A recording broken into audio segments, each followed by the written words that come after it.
வாஞ்சையா தாகமா ஒரு அர்ப்பணிப்போடு ஆண்டவரை தேடுறவனுக்கு ஆண்டவர் சொல்லுகிறார், அவன் ஆபத்திலே நான் அவனோடு இருந்து, ஆபத்துல அவர் நம்ம கூட இருக்கணும் அப்படின்னா நானும் நீங்களும் அவரை வாஞ்சையாய் தேட வேண்டும்.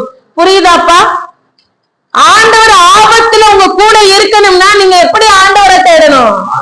ஏனோ தானோ தேடக்கூடாது, கடமைக்காக தேடக்கூடாது, மற்றவங்களுக்காக தேடக்கூடாது, போகலைன்னா திட்டுவாங்கன்னு தேடக்கூடாது, ஜெபிக்கலைன்னா பேசுவாங்க. உனக்கு தாகம் வேணும்.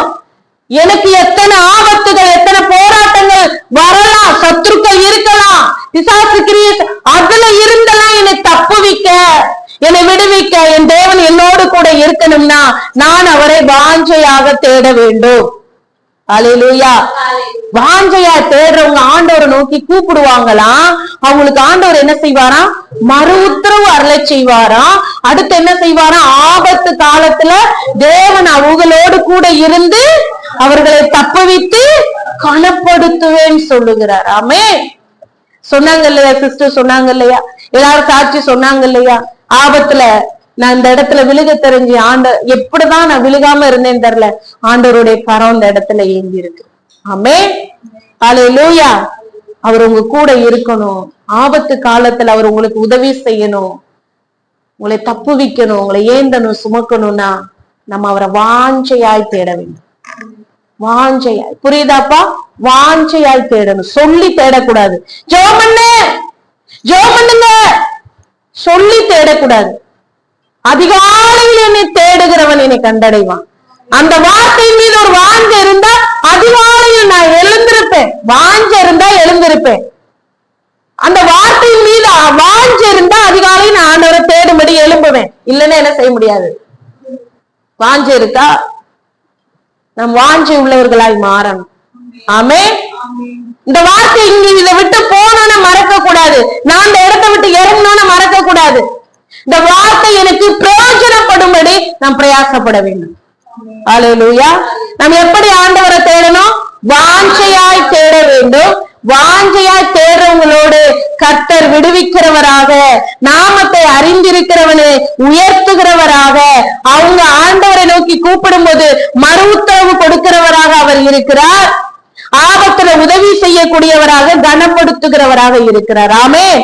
அது மாத்திரமல்ல, நீடித்த நாட்களால் அவனை திருப்தியாக்கி என் ரட்சிப்பை அவனுக்கு காண்பிப்பேன். ரட்சிப்பை உங்க வாழ்க்கையில ரட்சிப்பு வேணுமா? நீடித்த நாட்களால் நீங்க திருப்தி ஆகணுமா? வார்த்தையினால சபையில நீங்க ஆசீர்வாதமா இருக்கணுமா? குடும்பத்துல நீங்க ஆசீர்வாதமா இருக்கணுமா? தேசத்துக்கு நீங்க ஆசீர்வாதமா இருக்கணுமா? நீங்க ஆண்டவரை வாஞ்சையாய் தேடி பாருங்க. எதிர்ப்புகள் இருக்கும், வாஞ்சையாய் உள்ளத்துல தேடுங்க. பாவ போராட்டம் இருக்கும், நான் பாவின்னு சொல்லி ஆண்டவரை தேடுறத விட்டுறாதீங்க. வாஞ்சையாய் தேடுங்க. அந்த வாஞ்சை பாவத்துல இருந்து நம்மளை விடுதலையாக்கும். நீடித்த நாட்களால் நம்மளை திருப்தியாக்குவாராம். அவருடைய ரட்சிப்பை நமக்கு காண்பிப்பாராம். யாருக்கு?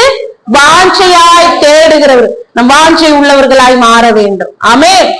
வாஞ்சை உள்ளவர்களாய் நம் தேவனை தேடும் போது நம்மளை அவர் விடுவிப்பார், உயர்ந்த அடைக்கலத்திலே வைப்பார், மறு உத்தரவு கொடுப்பார், கனப்படுத்துவார், தப்புவிப்பார், திருப்தியாக்குவார், ரட்சிப்பை காண்பிப்பார். ஆமென்.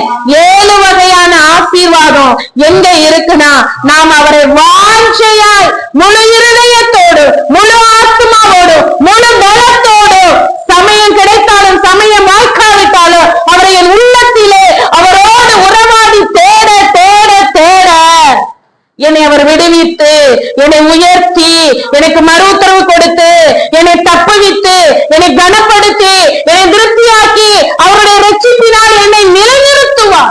ஆமென். ஒப்பு கொடுத்து ஜெபம் பண்ணுவோம். முழங்கால் படியிடலாம். ஆண்டவருக்கு நன்றி சொல்லி இந்த வார்த்தையின்படி நம்ம வாழ்க்கையை ஆசீர்வதிக்கும்படி யாராவது ஒருத்தர்